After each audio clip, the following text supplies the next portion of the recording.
കോടിക്കണക്കിന് സ്വത്ത് സ്വന്തമാക്കാൻ വേണ്ടി ഈ കറുത്ത സ്ത്രീ സ്വന്തം സഹോദരിയെ പാറക്കെട്ടിന്റെ മുകളിൽ നിന്ന് താഴേക്ക് തള്ളിയിട്ടു. സഹോദരി ആത്മഹത്യ ചെയ്തതാണെന്ന് ആളുകൾ വിശ്വസിക്കുമെന്നാണ് അവൾ കരുതിയത്. സഹോദരിയെ തള്ളിയിട്ട ശേഷം അവൾ പെട്ടെന്ന് ഫോൺ എടുത്ത് ഒരു വീഡിയോ റെക്കോർഡ് ചെയ്യാൻ തുടങ്ങി. ക്യാമറയിലേക്ക് നോക്കിക്കൊണ്ട് അവൾ പറഞ്ഞു, "ഞാനും ഈ പാറക്കെട്ടിൽ നിന്ന് ചാടാൻ പോവുകയാണ്.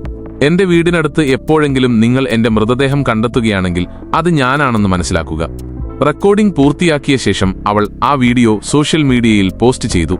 എന്നാൽ സഹോദരിയുടെ നേർക്ക് നോക്കിയപ്പോൾ അവൾ ഞെട്ടിപ്പോയി. പാറക്കെട്ടിന്റെ അരികിൽ ഒരു കാൽ വെച്ചിരിക്കുന്നത് അവൾ കണ്ടു.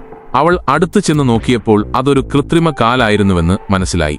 താഴേക്ക് നോക്കിയപ്പോൾ സഹോദരിയുടെ മൃതദേഹം അവിടെ കിടക്കുന്നത് അവൾ കണ്ടു. അപ്പോഴാണ് സ്വന്തം സഹോദരിക്ക് ശാരീരിക വൈകല്യമുണ്ടായിരുന്നുവെന്ന കാര്യം അവൾ ഓർത്തത്. അവളുടെ വ്യക്തിത്വം മോഷ്ടിക്കാൻ അവൾ ഇത്രയധികം കഷ്ടപ്പെട്ടത് ഇപ്പോൾ വെറുതെയായി.